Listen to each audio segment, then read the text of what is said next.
Angano arirarira, izao mitantara ianareo mihaino. Ilay rangaha te-hifaninana tamin'Ikotofetsy sy Imahaka.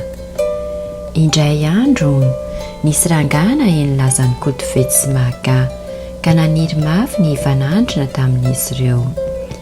Nirehary fatratra izy na dia tsy nahafantatra ny retim-pisoloko roalahary fa mbola maharisy azy ireo amin'ny hafetsena sy ny fitaka. Indray andro raha lasa nandeha nitady azy roalahy izy dia nifanena tamin'ny zokiolona anankiroa ny tanin'andro teo alohan'ny trano iray.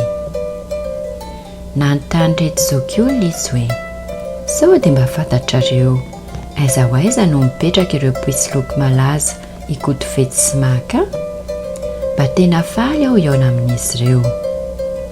Ery amin'ity trano etsy izy ireo no mipetraka, hoy ireto zokiolona, sady nanondro trano iray somary lavidavitry ny toerana misy azy ireo izy.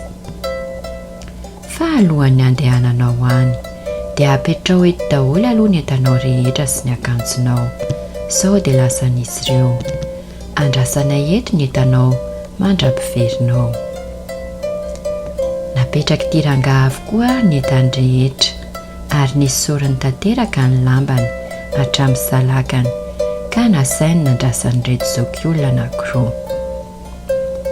Rehefa tonga teo amin'ilay trano ilay rangaha dia nangataka hijery an'i Ikotofetsy sy Imahaka. Tsy hitanao angary zareo? Hoy ireo tompontrano.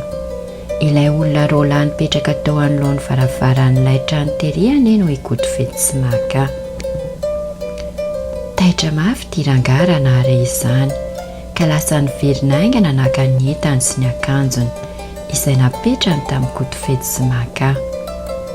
Tsy teo intsony anefa ireto mpisoloko roalahy izay noheverin'ity rangaha fa zokiolona. Lasa niverina nodina an-tanànany ary izy.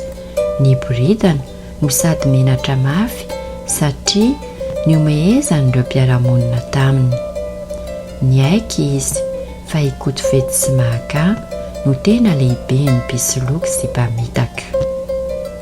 Angano arirarira, tsy izao mpandainga fa ny Ntaolo.